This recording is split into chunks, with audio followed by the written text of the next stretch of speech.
खुशियों का, समर्पण भावना से बलिदान करने वालों का, पूरी दुनिया को प्रेम और शांति का संदेश देने वाला राष्ट्र है।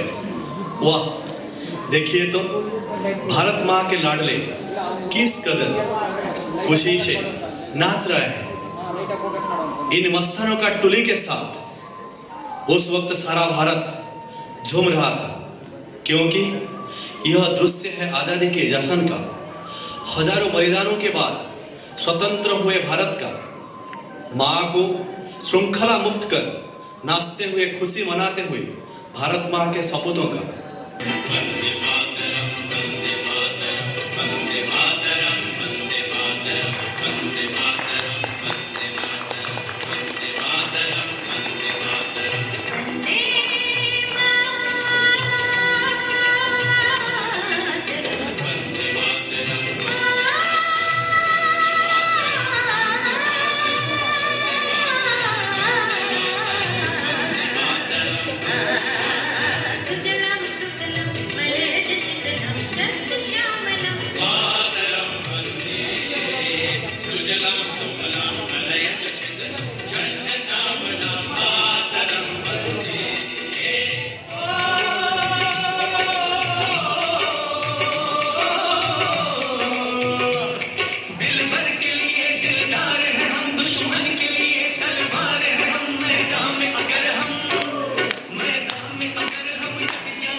यह आप स्वतंत्र प्राप्ति का खुशहाल दृश्य देख रहे हैं। कौन शामिल नहीं है इसमें? जिस माँ ने अपना बेटा खोया, जिस बहन का भाई शहीद हुआ, जिस पत्नी का पति कुर्बान हुआ, जिस बाप ने अपने ही कांधों पर बेटे की लाश उठाई, सभी तो एक आंख में दुख के आंसू तो दूसरी आंख में खुशी के आंसू लेकर नाच रहे हैं, क्योंकि उनके खून से भीगकर आजादी की फसल लहलहा रही। उनकी आंखों में सपने थे कल के सुनहरे भविष्य के। क्या उनके सपनों का भारत साकार हुआ? क्या हम सचमुच आजाद है? या भारत जो 67 साल पहले स्वतंत्र हुआ, वह सिर्फ कागज के पन्नों पर या विश्व के नक्शों पर ही स्वतंत्र हुआ? क्या आज हमारा मन उतना ही निश्चल है जो यहाँ दिखाई दे रहा है? गोरे अंग्रेजों के काले कारनामों ने भारत माता के सीने पर वार कर उसके 2 टुकड़े कर दिए, एक हिंदुस्तान तो दूजा पाकिस्तान। उस घाव के जख्म आज भी ताज़ा है, खून रीस रहा है, और हम अपनी ही गंदी करतूतों से घाव पर घाव देकर जन्मभूमि को और भी विदीर्ण कर रहे हैं। क्या इसी को हम स्वतंत्रता कहेंगे? क्या इसी के लिए शहीदों के मुख से निकला था? कर चले हम फिदा जानो तन साथियों, अब तुम्हारे हवाले वतन साथियों, कर चले हम फिदा। क्या हाल है हमारे वतन का, जिस माँ का सिर हमने दुल्हन के घूंघट से सजाया था? क्यों आज उसी की बेटियों का वस्त्र हरण हो रहा है? क्यों विकृति भरे मन के राक्षस कच्ची कलियों को भी रौंद रहे हैं? क्या आज की नारी स्वतंत्र भारत के रास्तों पर चलते हुए सुरक्षित है? क्या अन्याय के खिलाफ आम आदमी निर्भयता से पुलिस के पास जा सकता है? जो आवश्यक सेवाएं हैं, जैसे बिजली, पानी, सड़कें, उनके लिए हमारी सरकार करोड़ों रुपए खर्च कर रही है। क्या उन पैसों का योग्य विनियोग हो रहा है? क्या वह सुविधाएं हमें उपलब्ध हो रही है? क्या आज के छात्रों का भविष्य सुरक्षित है? शिक्षा जैसे पवित्र कर्मों को धंधा बनाकर नहीं रखा है? क्या सभी लोगों को आज पेट भर भोजन मिल रहा है? तो क्यों हमारे देश में कुपोषित बालकों की मृत्यु के आंकड़े बढ़ते ही जा रहे हैं? क्या सभी अस्पतालों में सेवा भाव से इलाज होता है, तो क्यों इलाज के अभाव में बीमारियां बढ़ रही है, मरीज मर रहे हैं। मैं और आप हम सभी जानते हैं इन प्रश्नों के उत्तर नकारात्मक ही आएंगे। शायद कवि की दूरदृष्टि ने यही हालात देखे थे और वह कह उठे, ऐ मेरे वतन के लोगों, जरा आँखों में भर लो पानी, जो शहीद हुए हैं उनकी जरा याद करो कुर्बानी। ऐ मेरे वतन के लोगों, जरा आँखों में भर लो पानी, जो शहीद हुए हैं उनकी जरा याद करो कुर्बानी। इन सब का कारण है विकृत मानसिकता और स्वार्थी प्रवृत्ति। स्वार्थ की वजह से मानसिकता विकृत हो गई और यह विकृति ही सब अनर्थों का मूल बन गई है। तन और मन दोनों अशांत हो गए हैं। आओ हम सभी देखें इस अशांति का इलाज क्या है। कैसे हमारे पूर्वजों ने पाई थी मन की शांति, तनाव रहित जीवन, और कैसे प्राप्त किया था आरोग्यपूर्ण जीवन।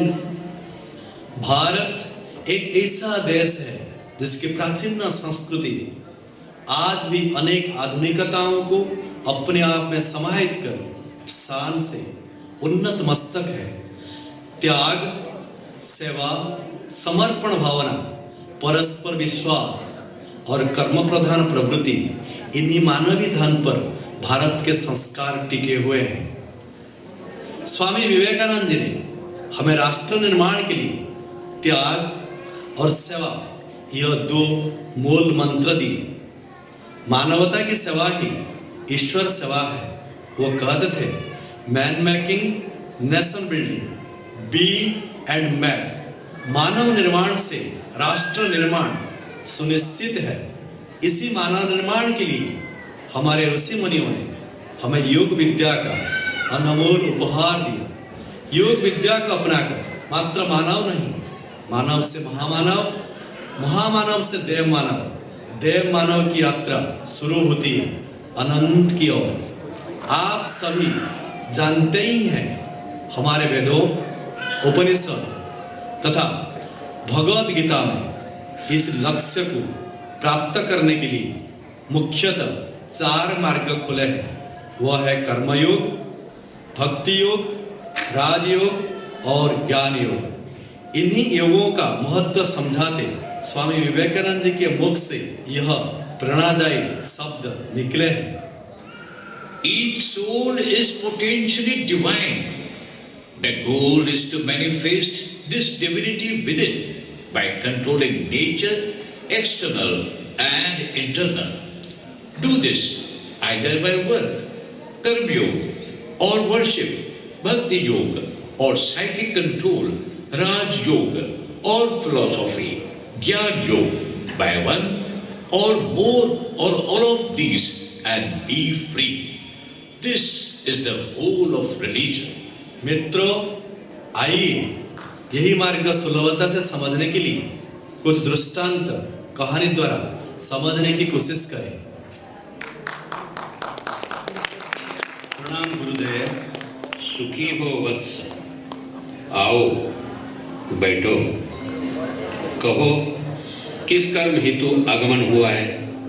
गुरुवर, आज तक मैं इस राज्य की जिम्मेवारी संभालता रहा हूँ, लेकिन अब सोचता हूँ कि सुयोग्य और निस्वार्थ हाथों में राज्य की बागडोर सौंप दूँ और मैं अपना उर्वरित जीवन धर्म और समाज की सेवा में अर्पण कर दूँ। बस यही सलाह लेने आपके चरण में उपस्थित हुआ हूँ। आपके तपाचरण से, ज्ञान और अनुभव से मुझे सलाह दें कि यह राज्य संकट चलाने के लिए सुयोग्य है। कौन है जो निस्वार्थ भाव से इस राज्य को और भी उन्नति, समृद्धि और शांति की ओर ले जाएगा।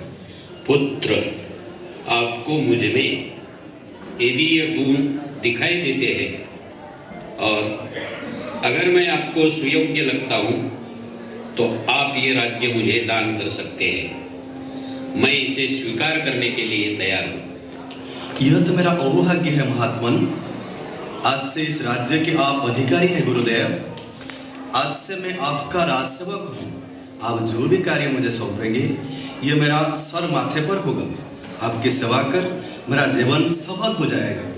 राजन, आज से आप इस राज्य की व्यवस्था देखेंगे। जो काम आप राजा होकर करते थे, आज से आप व्यवस्थापक बनकर करेंगे। राज्य के विभिन्न क्षेत्रों का कार्य आप सुयोग्य व्यक्तियों को सौंपकर हर दिन की कार्यवाही की जानकारी आप मुझे विदित करेंगे। जो आज्ञा गुरुवर। जो कार्य राजा ने राजा बनकर किया, वही कार्य राजा ने सेवक बनकर जिम्मेदारी से, लेकिन बिना किसी तनाव के और भी सुचारू ढंग से किया। बस कर्म करता रहा, सही मानों में कर्मयोगी बन गया। यही है हमारे संस्कृति का पहला योग, कर्मयोग। कर्म करते हुए मन में भक्ति का भाव जागृत होना अनिवार्य है। संत मीराबाई की जीवन प्रणाली भक्तियों के अलावा क्या है? समर्पण, श्रद्धा और विश्वास से भरी मीरा की कहानी कितनी हृदयंगम है।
मेरे कान्हा, भोजन परोसा है, स्वीकार करें। देवी जी, भोजन ग्रहण ना करें, भोजन ग्रहण ना करें। यह विषयुक्त है, विनाश हो सकता है। मैं तो यह भोजन मेरे गिरधर गोपाल को अर्पण कर चुकी हूँ और उन्होंने स्वीकार भी कर लिया है। अब तो यह मेरे लिए मेरे प्रभु का प्रसाद है। अब जो हाल उनका होगा वही मीरा का होगा। मीरा का तो घनाई से अलग कोई अस्तित्व ही नहीं है। यही है एक भक्त की प्रभु के प्रति श्रद्धा, भक्त का मनोभाव। भोजन विष मिश्रित है, यह जानकर भी मेरे गिरधर नागर मेरी रक्षा करेंगे, यह विश्वास मन में लेकर देवी ने भोजन ग्रहण किया। लोग कहे मीरा हो गई बावरी, लोग कहे मीरा हो गई बावरी, सास कहे कुलनासी रे। लोग कहे मीरा हो गई बावरी, सास कहे कुलनासी रे। जहर का प्याला राणा भेजा, जहर का प्याला राणा भेजा, पीवत मीरा हासी रे। मैं तो अपने नारायण की हो गई आप ही दासी रे। मैं तो अपने नारायण की हो गई आप ही दासी रे। मीरा के प्रभु गिरधर नागर, मीरा के प्रभु गिरधर नागर, बेगी मिलो अविनाशी रे, बेगी मिलो अविनाशी रे। भक्ति की चरम सीमा देखिए, भक्ति की चरम सीमा देखिए। विष लिया मीरा ने और असर हुआ कान्हा पर। कान्हा का सुकुमार शरीर नीला पड़ गया और तभी से वह श्याम सुंदर कहलाया। जीवन संवारने के लिए कर्म और भक्ति के साथ राजयोग का ज्ञान भी आवश्यक है। यम नियमों से बंधी जिंदगी ही पूर्णत्व की ओर जाती है। ओम सहनावतु सहनो भुनक्तु सह वीर्यं करवावहै तेजस्विनो अधिकमस्तु मा विद्वेषावहै। ओम शांति शांति शांति।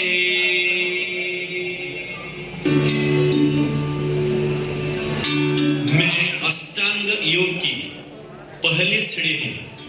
मेरा नाम यम है। मेरे 5 निषेध है, जानो और समझो। ये 5 निषेध आपके जीवन की नींव है। सत्य, अहिंसा, ब्रह्मचर्य, अस्थेय और अपरिग्रह।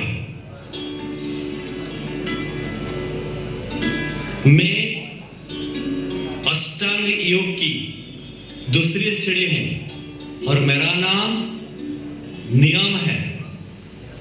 मेरे 5 बातें आप अपना समझोगे। ये 5 बातें अपनाकर आप अपने जीवन को ऊंची स्थिति तक ले जा सकोगे। शौच, संतोष, तप, स्वाध्याय, ईश्वर प्रणिधान। मैं अष्टांग योग की तीसरी सीढ़ी हूं। आसन, स्थिरम सुखम आसनम। हमारा शरीर एक मंदिर है, इसे साफ रखना जरूरी है। शरीर में लचीलापन रहे, इसलिए योगासन अनिवार्य है। हम भौतिक जगत हो या आध्यात्मिक जगत, हमें इसी शरीर के साथ आगे चलना है। ऊंचाई पर जाने के लिए ये शरीर के साथ ही जाना है। हमारे देश के भूतपूर्व प्रधानमंत्री जी माननीय अटल बिहारी वाजपेयी जी ने कहा है, योगासन अति श्रेष्ठ है, योगासन अति श्रेष्ठ है। सदा कीजिए योग, तन ताजा मन मदमोह, पास न भटके रोग। मैं अष्टांग योग की चौथी सीढ़ी हूं। प्राणायाम। श्वास जीवन की डोर है। बिना भोजन से हम 10 दिन रह सकते हैं, लेकिन बिना श्वास से हम 1 मिनट भी रह नहीं सकते हैं। प्राणस्य आयाम प्राणायाम तस्मिन् सति श्वास प्रश्वास योगति विच्छेद प्राणायाम। स्वस्थ शरीर निर्भर करता है कि किस तरह आप श्वास लेते हैं और छोड़ते हैं। The quality of life, quality of health depends on your quality of breath. प्राणसेदं वसे सर्वं त्रिदिवे यत्त प्रतिष्ठितं मातेव पुत्रान् रक्षस्व स्विस्स प्रज्ञा सविदेहि नैति। मैं अष्टांग योग की 5वीं सीढ़ी हूं। शरीर प्राण को जानने के बाद अभी जानना है इंद्रियों को। मैं हूं प्रत्याहार। स्वस्थ रहना ही जीवन का लक्ष्य नहीं, यह एक माध्यम है। प्राण के बाद इंद्रियों को जानने और समझने का। स्व विषय संप्रयोगे चित्तस्य स्वरूपानुकार इवेन्द्रियाणां प्रत्याहार obstruction is as it were the imitations by the senses of the mind by withdrawing themselves from their objects. शरीर प्राण इंद्रियों को जानने के बाद अभी मन की एकाग्रता करने की समय आ गया है और मैं हूं योग के अंतर्मुख यात्रा का पहला सीढ़ी है जिसके नाम है धारणा। उसको एकाग्रता कहते हैं, इसको कंसेंट्रेशन भी कहते हैं। देश बंध चित्तस्य धारणा, focusing is the confining of the mind within a limited mental area.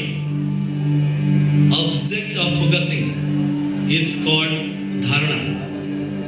Focus the mind with single object is called dharana. मन को एक बिंदु पर केंद्रीकरण करना धारणा है। मैं अष्टांग योग की 7वां सीढ़ी हूं, ध्यान, जिसको मेडिटेशन कहते हैं। तत्र प्रत्यय एकतानत ध्यानम, effortless flow of the mind towards the object is called meditation.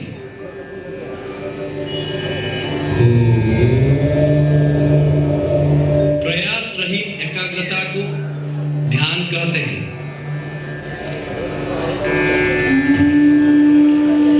मैं अष्टांग योग की 8वीं सीढ़ी हूं, जिसको समाधि कहते हैं। थॉटलेस स्टेट ऑफ माइंड, जिसको एनलाइटमेंट भी कहते हैं। तदेवार्थ मात्र निर्भासम स्वरूप शून्यमेव समाधि। The same meditation, when there is consciousness only of the object of meditation and not of itself, the mind is called samadhi. इस तरह मित्रों, अष्टांग मार्ग को अपनाकर अपने को स्वस्थ बनाए और भारत को स्वस्थ और मजबूत बनाने का दृढ़ संकल्प करें और भारत माता का मान बढ़ाएं। विवेकानंद जी का कहा हुआ मैन मेकिंग नेशन बिल्डिंग का संकल्प पूरा करें। इस तरह अष्टांग मार्ग को अपनाकर अपने आप को स्वस्थ और मजबूत बनाने का संकल्प कर ज्ञान योग को जानने का, अपनाने का मार्ग हम साकार कर सकते हैं। आइए देखते हैं पूर्ण सत्य को कैसे प्राप्त करें। प्रणाम पिताश्री। आओ पुत्र, बैठो। क्या बात है? कोई समस्या है? तुम्हारे चेहरे पर इतना विषाद क्यों छाया है? यह बाह्य समस्या नहीं है पिताजी, यह अंतर्मन की बेचैनी है। मन में जो प्रश्न उठ रहे हैं वो आपके सामने रखता हूँ। मैं कौन हूँ? मेरी उत्पत्ति कैसे हुई है पिताजी? पुत्र, तुम्हारा मन पूर्ण सत्य की खोज में है। इन प्रश्नों के उत्तर तुम्हारे अंदर ही हैं। पुत्र, मैं तुम्हें वे सीढ़ियां खोजने में तुम्हारी सहायता कर सकता हूँ। पूर्ण सत्य प्राप्त करने की विधि बताता हूँ। मुझ पर अनुग्रह करिए पिताजी, मैं आपके बताया मार्ग पर चलने के लिए दृढ़ संकल्प हूँ। पुत्र, आंखें बंद करो, लंबा और गहरा सांस लो, मन को एकाग्र करो, मन की गहराई में जाने का प्रयास करो। भीतर, भीतर और भीतर। हाँ, क्या अनुभव कर रहे हो पुत्र?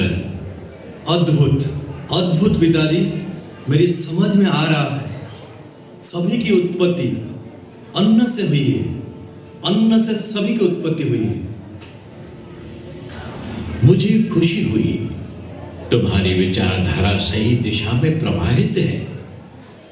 तुम्हारे अंदर सत्य की खोज करने की इच्छा निर्माण हो गई है। इसी संसार में जब तक इंसान संपूर्ण सत्य को प्राप्त नहीं करता, तब तक वह पूर्ण आनंद प्राप्त नहीं कर सकता। अब मैं तुम्हें साधना का सूत्र बताता हूं। उस सूत्र को आत्मसात करके सत्य को प्राप्त करो। तुम ध्यान मुद्रा में बैठकर अंदर आती हुई और बाहर जाती हुई सांस को देखो। उसको देखो, देखते रहो, देखते रहो। पिताश्री, मुझे एक नई ऊर्जा की अनुभूति हुई। अब सब कुछ प्राणमय लगने लगा है। मुझे लगता है सब कुछ प्राण से बना है, प्राण से। तुम्हारे अनुसंधान से मैं बेहद प्रसन्न हूं। तुम सत्य के करीब हो, लेकिन ये संपूर्ण सत्य नहीं है। अब तुम ध्यान मुद्रा में बैठो, श्वास के सूत्र को अनुभव करो। अब तुम ध्यान मुद्रा में बैठो, श्वास के सूत्र को अनुभव करो। तटस्थ भाव से अपने मन में चलते हुए विचारों को देखो। तुम देखोगे श्वास और विचार एक तालमेल में चल रहे हैं। तुम सत्य को निकट से जान पा रहे हो। पिताश्री, मुझे एक नई शक्ति की ऊर्जा दिखाई दी।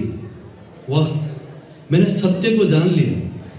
अब पता चला सब कुछ मन से उत्पत्ति हुई है। धीरज रखो पुत्र, धीरज रखो। मैं जानता हूं कि तुम्हारा अनुसंधान सत्य के निकट पहुंच रहा है, परंतु संपूर्ण सत्य को जानने के लिए और खोज करनी होगी।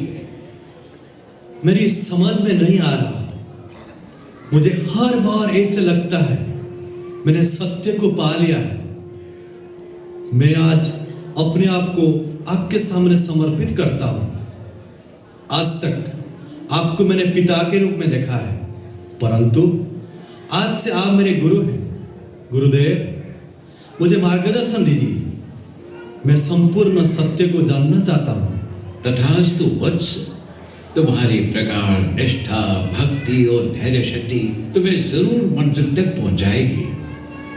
अब तुम फिर ध्यान मुद्रा में बैठो, आंखें बंद करो, मन में चलते हुए विचारों को देखो। कुछ भी मत करो, तटस्थ होकर देखते जाओ। तुम्हारा मन धीरे धीरे विचार शून्यता की ओर बढ़ता जा रहा है। तुम बिल्कुल शांत होते जा रहे हो। गुरुदेव, मुझे एक नई शक्ति की ऊर्जा दिखाई दे रही है।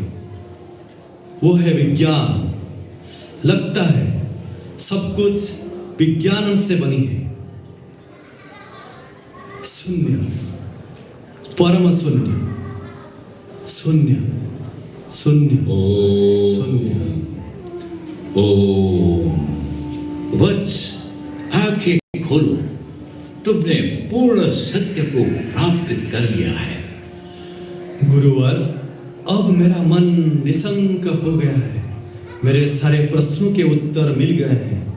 अब प्रश्न कुछ भी बचा ही नहीं है। सब कुछ आनंदमय है। सब कुछ शून्य से पैदा हुई है। सब कुछ निस्तवता से पैदा हुआ है। सत्य है पुत्र, तुम्हारे प्रश्नों के उत्तर तुम्हें मिल गए हैं। तुमने पूर्ण सत्य प्राप्त कर लिया है। सत्य की खोज के प्रति तुम्हारी प्रगाढ़ निष्ठा, कर्म, भक्ति और श्रद्धा से मैं अति अति प्रसन्न हूं। समाधि अवस्था में तन, मन, आत्मा आनंदमय ही आनंदमय हो जाता है। चिरंजीवी हो पुत्र, चिरंजीवी हो। मैं उपकृत हूँ पिताजी।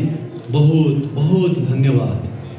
कर्मयोग, भक्ति योग, राजयोग और ज्ञान योग, किसी भी एक मार्ग को अपनाकर हम अपना जीवन परिपूर्ण बना सकते हैं, या चारों युगों को अपनाकर अपना ही पूर्ण रूप से निर्माण कर सकते हैं।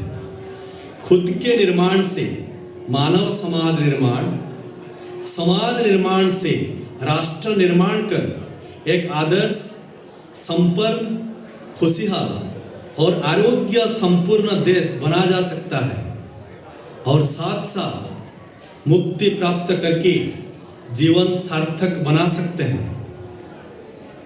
आज हम इसी जगह पर प्रशांति कुटीरम में इकट्ठे हुए हैं, वो भी तो 4 योगों से संपूर्ण है। हमारे गुरुजी डॉक्टर नागेंद्र जी इस बात का प्रत्यक्ष प्रमाण है। प्रशांति कुटीरम में सेवा भाव से कर्मयोग की साधना की जाती है। मन में भरी श्रद्धा भक्ति योग दर्शाती है। यम नियमों का पालन कर यहाँ का जीवन क्रम और कर्मबद्ध है, जिसमें राजयोग भरा है। गुरु जी का ज्ञान इंसानी मैकेनिज्म को बेहतर बनाने की इच्छा, लगन, कर्मनिष्ठा और दृढ़ निश्चय से प्रशांति कुटीरम ज्ञान युग से परिपूर्ण है। यही कारण है कि आज यह एक विद्यापीठ के रूप में विस्तीर्ण जगह पर शान से खड़ा है। आज हम और आप जैसे योगाचार्य संपूर्ण देश में, विदेशों में भी फैले हुए हैं। यह गुरु जी की कृपा दृष्टि और आशीर्वाद ही तो है। स्वामी विवेकानंद जी के विचारों का बेमिसाल उदाहरण है गुरु जी। तनाव लगाव से मुक्त, आसक्ति और विरक्ति से निर्लिप्त आचरण जैसे उनमें समाहित हो गया है।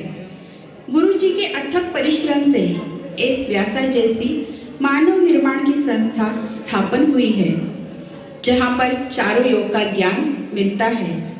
एस व्यासा संस्था स्वामी विवेकानंद जी के विचारों को समर्पित है।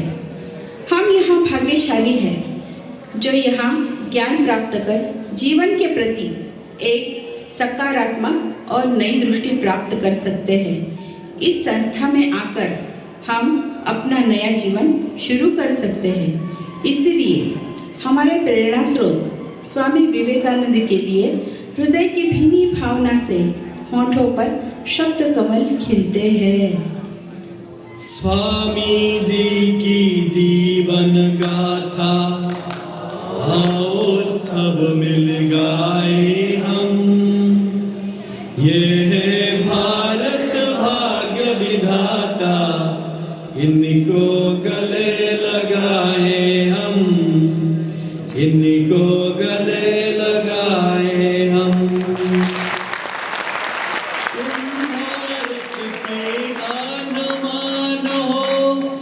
नवजीवन ध्रुव तारे हो,